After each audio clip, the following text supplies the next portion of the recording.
नमस्कार। नेपाली यातायात मजदुरहरूले यति बेला गम्भीर सङ्कटको सामना गरिरहेका छन्। दैनिक चुलो बाल्न कठिन छ, जीवन चलाउन गाह्रो छ, भविष्य अन्योल छ।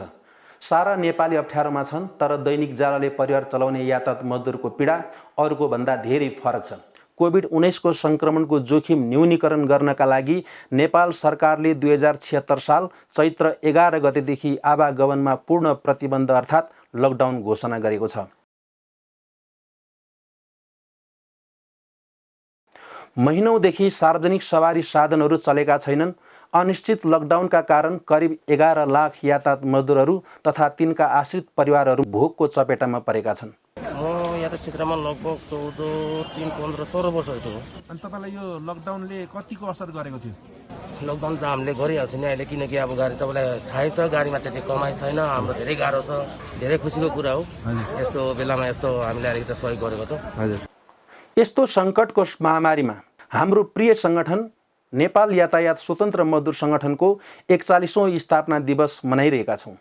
यस अवसरमा सम्पूर्ण नेपाली श्रमजीवीहरूप्रति हार्दिक शुभकामना व्यक्त गर्दछु। पञ्चायती बुट र बन्दुकको छायामुनि 2036 साल असार 9 गते सुनसरी जिल्लाको पानीपिया जङ्गलमा भूमिगत रूपमा यो सङ्गठन स्थापना गर्नुहुने संस्थापक अध्यक्ष कमल बुढाथोकी, उपाध्यक्ष गेल्बु लामा, सचिव लेखनाथ पराजुली, सहसचिव ओम प्रकाश शर्मा, कोषाध्यक्ष चन्द्रबहादुर श्रेष्ठ, सदस्यहरू छविलाल लम्साल, रमेश कुमार विष्ट, जुगेश्वर शाह, दुर्गा मानन्दर, गङ्गाराम शर्मा ढकाल, मदन किशोर शर्मा, दिनेश खड्का, सिंह बहादुर भुजेल, दुर्गा आचार्य, वीरेन्द्र प्रधानाङ्ग, नथुनी चौधरी लगायतका अग्रजहरूलाई हृदयदेखि सम्मान व्यक्त गर्दछु। यतिखेर हरेक दुःख हरेक अब कष्ट साथ हामीले चाहिँ अब खाइ नखाइ अब मजदुर पेसा गर्ने मान्छे मजदुर अब सङ्गठित गरेर कलेक्सन गरेर कसरी सङ्गठन गर्यो, बहुत दुःख गर्यो। अहिले आएर 75 जिल्लामा हाम्रो सङ्गठन हुँदाखेरि बहुत खुसी लागेको छ। हामी बहुत गौरव मान्छौँ। सबै साथीभाइ यो केटाहरू सबै आएर अहिले जसरी लागेको छ, सबै भाइहरूले सबैले गरिरहेका छन्, यसमा खुसीको छ। त्यो राम्रो। विक्रम सम्वत 1973 सालदेखि नेपालमा सवारी साधन भित्रेको इतिहाससँगै 1998 सालमा काठमाडौँमा नेपाली यातायात मजदुरको इतिहासमा पहिलो पटक चालक सङ्घ नामको सङ्गठन र उपत्यका बाहिर 2008 सालमा विराटनगरमा मोरङ यातायात मजदुर युनियन गठन गरी मजदुरहरूलाई सङ्गठित हुन सिकाउने अगुवाहरूलाई स्मरण गर्दछु। राजनीतिक आरोह अवरोहका बीच 2036 सालमा नेपाल यातायात स्वतन्त्र मजदुर सङ्गठन स्थापना गर्नुहुने सम्पूर्ण अग्रजहरूप्रति श्रद्धा व्यक्त गर्दछु र दिवंगतहरूप्रति हार्दिक श्रद्धाञ्जली अर्पण गर्दछु। सङ्गठन इतिहासको 41 वर्ष यात्रामा हामीले 10औं राष्ट्रिय महाधिवेशन सम्पन्न गरिसकेका छौँ। यदि दुर्घटनालाई अपराधको कोटीमा राखेर ड्राइभरलाई जेलमा पठाइन्छ भन्ने कुरा आएको त्यतिखेर तपाईँको महासङ्घ अग्रपति उभिएर ठुलो आवाजले बोल्नेछ। खबरदार हाम्रो साथी बन्न पाइन्छ। त्यसमा तपाईँ ढुक्क रहे हुन्छ। प्रथम र दोस्रो महाधिवेशनबाट निर्वाचित अध्यक्षहरूले तत्कालीन सरकारको आश्वासनमा परेर आन्दोलन र सङ्गठनलाई नै धोका दिएपछि सुस्ताएको सङ्गठनलाई 2043 साल फागुन 30 गते पोखरामा भएको राष्ट्रिय भेला मार्फत राष्ट्रिय अधिवेशन तयारी समितिको नेतृत्व गर्दै राजनीतिक प्रतिकूलताका बीच सङ्गठनलाई क्रियाशील बनाउनु भएकामा चुडामणि जङ्गलीलाई यो ऐतिहासिक अवसरमा सम्झिन चाहन्छु। 2047 सालमा सङ्गठनको तेस्रो महाधिवेशनबाट पुनः अध्यक्ष बनेर यातायात क्षेत्रलाई समेट्ने छुट्टै ऐन, नियुक्ति पत्र, कानुनी संरक्षण र सेवा सुविधा लगायत 24 सूत्रीय माग राखी चक्का जामको अगुवाई गर्नु भएका जङ्गलीकै समयमा श्रम ऐन, सवारी तथा यातायात व्यवस्था ऐन जारी भएका हुन्। यो सङ्गठन निर्माण गर्दाखेरि धेरै मान्छेहरूले यसमा आफ्नो रगत बगाएका छन्, पसिना बगाएका छन्। एउटा परिकल्पना उनीहरूले गरेर यो सङ्गठन निर्माण गरियो। आज यो सङ्गठन देशव्यापी रूपमा यातायात मजदुरहरूको हितमा, उनीहरूको दुःख, उनीहरूको कष्ट, उनीहरूको वेदना, उनीहरूको पीडामा यो सङ्गठन दिनरात खटिरहेको छ। तपाईँ कार्यकर्ताहरू खटिराख्नु भएको छ। यो हाम्रो एउटा अत्यन्तै गौरव पक्ष हो। यद्यपि हामीले आज मजदुरहरूको जीवनमा जुन खालको परिवर्तन गर्न सक्ने त्यो कुरा हामीले अझै पनि गर्न सकिरहेका छौँ। हामी लडिरहेका छौँ। चौथो महाधिवेशनदेखि छैठौँ महाधिवेशनसम्म 2051 सालदेखि 2063 सालसम्म लगातार 3 कार्यकाल उद्धव केसीले यो संगठनको अध्यक्षको भूमिका अगुवाई गर्नुभयो। स्वयंको भिडन्त होस् चाहे रत्न पार्क होस्, त्यहाँ सबै ठाउँमा यातायात मजदुर अग्रिम दस्तामा बसेर लडाइँ गरियो र त्यो नेपाली यातायात स्वतन्त्र मजदुर सङ्गठनले नै नेतृत्व गरेको थियो। 2053 सालमा फागुन 15 गते चक्काजामकै बलबाट सवारी तथा यातायात व्यवस्था नियमावली लगायत नीतिगत काममा स्मरण योग्य भूमिका निर्वाह गर्नुभयो। सडक दुर्घटना न्यूनीकरणका लागि देशव्यापी सडक कार्यक्रम, सरकारवालाहरूसँग गोष्ठी तथा छलफल जस्ता रचनात्मक गतिविधि गरी संगठनको छविलाई उकास्ने काम गर्नुभयो। देशव्यापी रूपमा संगठनको आकार विस्तार गर्नुभयो। संगठनको इतिहासमा कुशल नेतृत्व गर्नुहुने पूर्व अध्यक्षहरू चुडामणि जङ्गली र उद्धव केसीलाई संगठनको तर्फबाट उच्च सम्मान गर्दै इटवान स्टारको उपाधिले विभूषित गरिएको जानकारी गराउन चाहन्छु।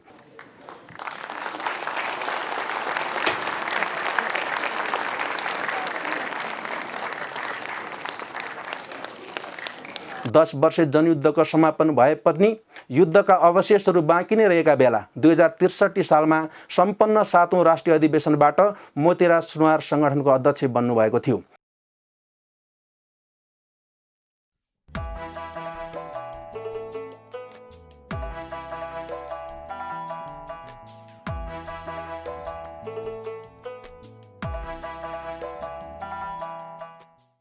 समय चुनौतीपूर्ण भए पनि आम मजदुरहरूमा नयाँ उत्साह पलाउँदै थियो, तर उहाँले लामो समय नेतृत्व गर्नु भएन र त्यस सङ्क्रमणकालीन अवस्थामा श्रीधर प्रसाद श्रेष्ठले कार्यवाहक अध्यक्षका रूपमा 2066 सालसम्म नेतृत्व गर्नुभयो। 8औं र 9औं राष्ट्रिय महाधिवेशनबाट 2066 देखि 2074 सालसम्म राजीव घिमिरे संगठनको अध्यक्ष निर्वाचित हुनुभयो। कार्यथलोमा फरक विचारका संगठनहरूबीच अस्वस्थ प्रतिस्पर्धाहरू थियो। त्यस्तो समयमा पनि संगठनको सदस्यता विस्तार र नेतृत्व परिचालनले गति पायो। संगठन निर्माण दुर्गम कर्णालीसम्म पुग्न सफल भयो। ट्रेड युनियन शिक्षा मार्फत संगठनले देशव्यापी रूपमा गति पाएको थियो। नयाँ संविधान अनुसार देशमा 7वटा प्रदेश बनिसकेको थियो। राज्यको पुनर्संरचना अनुसार कानुनहरू निर्माण भइरहेका थिए, तर हाम्रो संगठन पुरानै शैलीमा चलिरहेको थियो। त्यही बेला हाम्रो संगठनलाई पुनर्संरचना गर्ने वैधानिक प्रस्ताव सहित 2074 सालमा सम्पन्न 10औं राष्ट्रिय महाधिवेशनबाट हामीले कार्यभार सम्हालेका थियौं। महाधिवेशनले पास गरेका कार्यभार सहित कठिन समयमा पनि राज्यको पुनर्संरचना अनुसार संगठनको पुनर्संरचनालाई भत्काएर 7वटा प्रदेशमा गठन गर्नुपर्ने कठिन काम सम्पन्न गरिसकेका छौं। यातायात व्यवस्थापन कार्यविधि निर्देशिका 2074 ले उत्पन्न गरेका चुनौतीहरूको व्यवस्थापन गरी संगठनलाई श्रमिक पक्षीय बनाउँदै यातायात श्रमिकहरूलाई सामाजिक सुरक्षामा जोड्ने प्रक्रियाको थालनी गरेका छौं।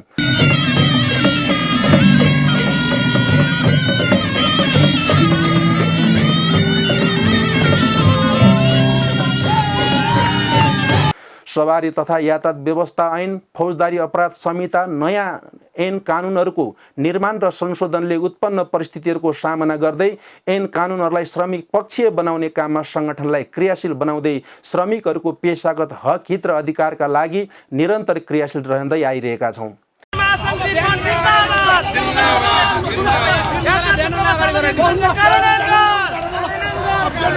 यातायात क्षेत्रमा सामाजिक सुरक्षा कार्यान्वयन गर, हाम्रो माग पूरा गर, हाम्रो माग पूरा गर, ट्राफिक जागृति अन्त्य गर, ट्राफिक जागृति अन्त्य गर, होशियार होशियार होशियार होशियार, जिंदाबाद जिंदाबाद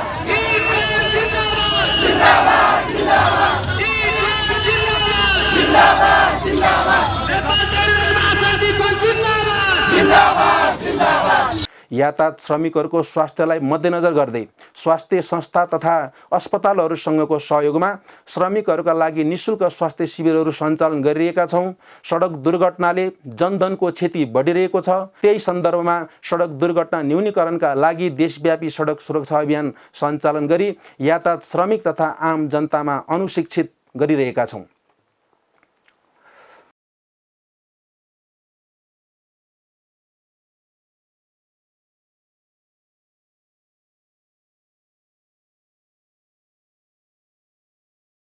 जहाँ यातायात श्रमिक त्यहाँ सङ्गठन अभियान अन्तर्गत बस पार्क आधारित सदस्यता विस्तार र नवीकरण अभियानहरू सञ्चालन देशव्यापी रूपमा गरिरहेका छौँ। अन्तर्राष्ट्रिय यातायात मजदुर महासङ्घ ITF-सँगको सम्बन्धलाई बलियो बनाउँदै विश्व मञ्चमा नेपाली यातायात श्रमिकहरूका एजेन्डालाई स्थापित गर्ने कामलाई निरन्तरता दिइरहेका छौँ।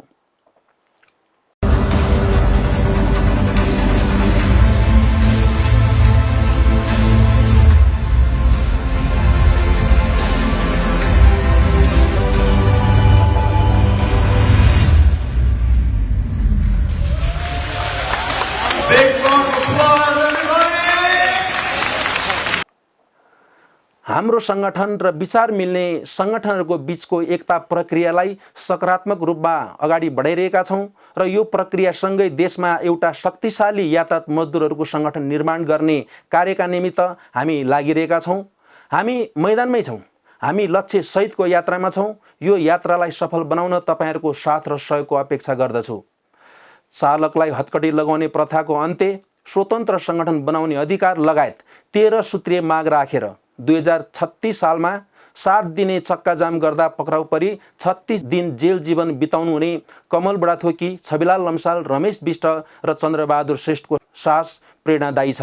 2046 सालको जनआन्दोलनमा सङ्गठनको योजनामा यातायात श्रमिकहरूले दस्तावेजहरू ओसार पसार गरेर वाम मोर्चालाई साथ दियो।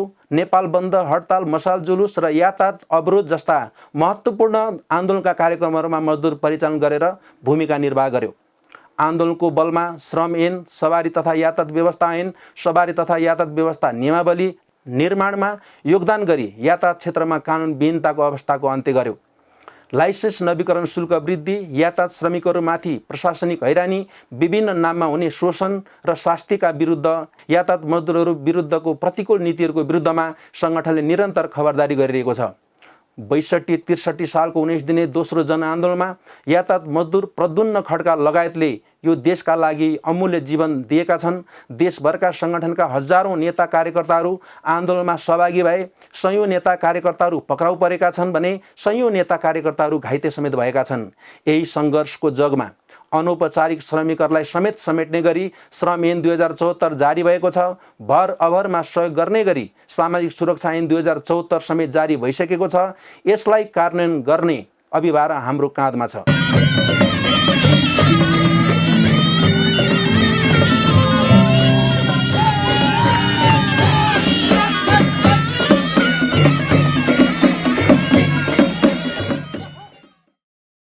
बितेका 3 महिनादेखि सवारी साधनहरू ग्यारेज तथा घरमा थन्किएका छन्। यातायात मजदुरहरूको घरमा चुलो बाल्न हम्मे छ।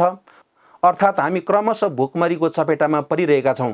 मजदुरहरूलाई केही मात्रामा भए पनि सहयोग गर्नुपर्छ भन्ने उद्देश्यले नेपाल यातायात स्वतन्त्र मजदुर सङ्गठनको तर्फबाट बाँचौँ र बचाउँ अभियान सञ्चालन गर्दै खाद्यान्न सहयोग गरिरहेका छौँ। सङ्गठनको आफ्नो स्रोत साधनको अधिकतम उपयोग गर्दै श्रमिकहरूलाई माया गर्ने सङ्घ संस्था एवं व्यक्तिहरूको साथ र सहयोगबाट देशभरि करिब 20,000 यातायात मजदुर परिवारलाई खाद्यान्न सामग्री सहयोग गरिसकेका छौँ।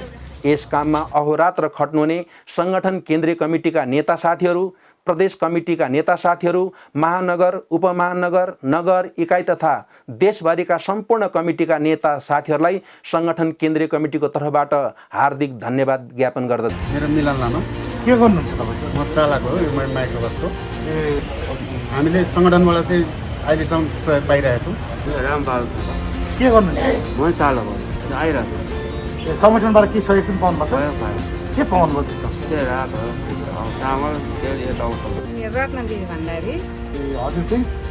म चालक हुँ, श्रीमान पनि चालक छन्, बाबु चाहिँ सहचालक छन्, छोरो जेठो। के पाउनुभयो त्यस्तो? मैले रासन पाएको। रासन पाउनुभयो? हजुर। यो सङ्गठनको मान्छेले तपाईँलाई हेरेको छ? खुसी नै हुन्छ सङ्गठनप्रति? खुसी नै छु।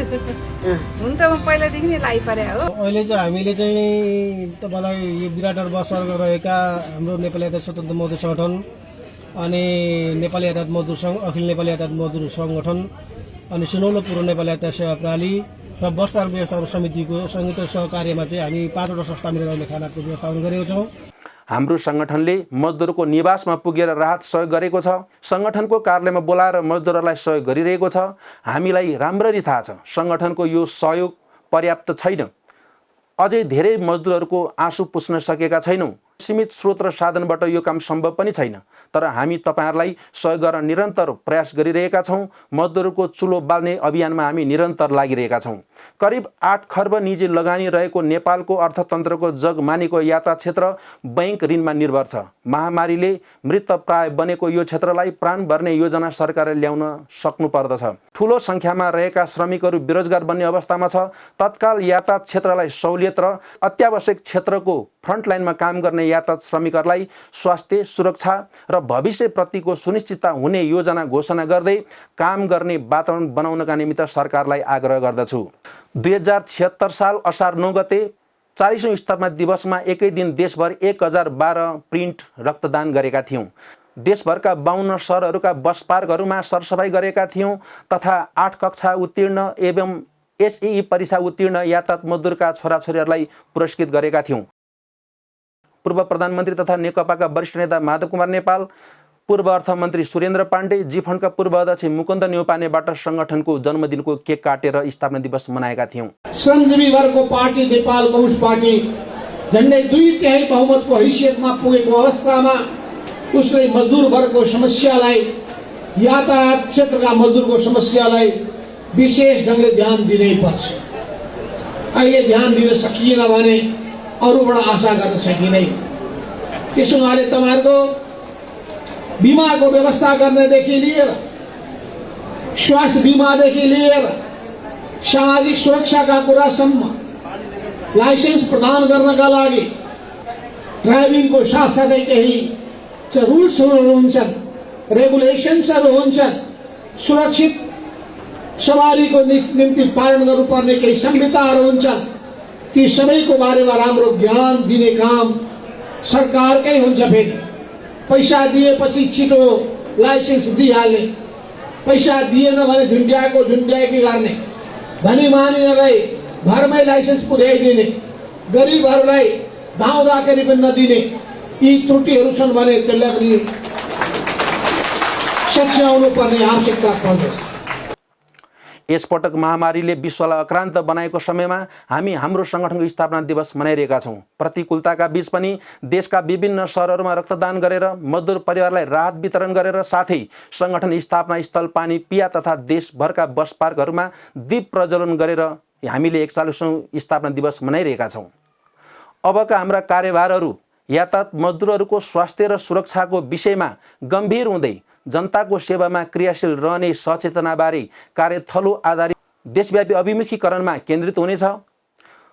10औं राष्ट्रिय महाधिवेशनको बाँकी कार्यभारहरू पूरा गर्दै श्रम ऐन र सामाजिक सुरक्षा ऐनको कार्यान्वयनको विषयमा केन्द्रित हुनेछ। सडक सुरक्षा र अभियान सञ्चालन गरी सडक दुर्घटना न्यूनीकरणमा हाम्रो शक्ति केन्द्रित हुनेछ। अन्त्यमा यातायात मजदुरहरू सङ्कटमा पनि नआत्तिने वर्ग हो। यो महामारीलाई हामी सबैले मिलेर जित्नु छ।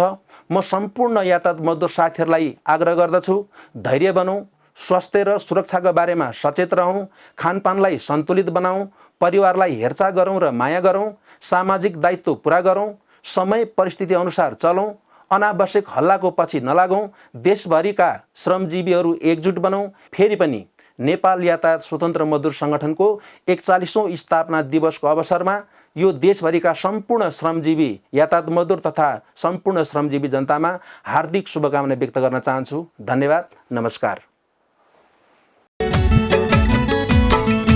एक मुट्ठी पसीना, एक मुट्ठी प्राण, एक मुट्ठी पसीना, एक मुट्ठी प्राण अर्पण गर्छौं यो फुलबारीमा मानवको। म मजदुर, म यातायात मजदुर, हामी मजदुर, हामी यातायात मजदुर। एक मुट्ठी पसीना, एक मुट्ठी प्राण।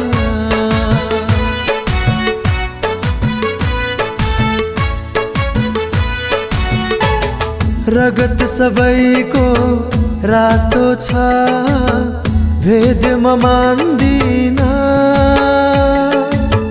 भेदमा मान्दिन।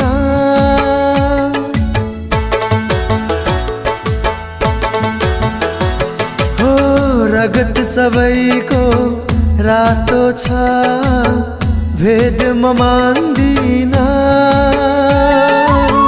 भेद म मान्दिन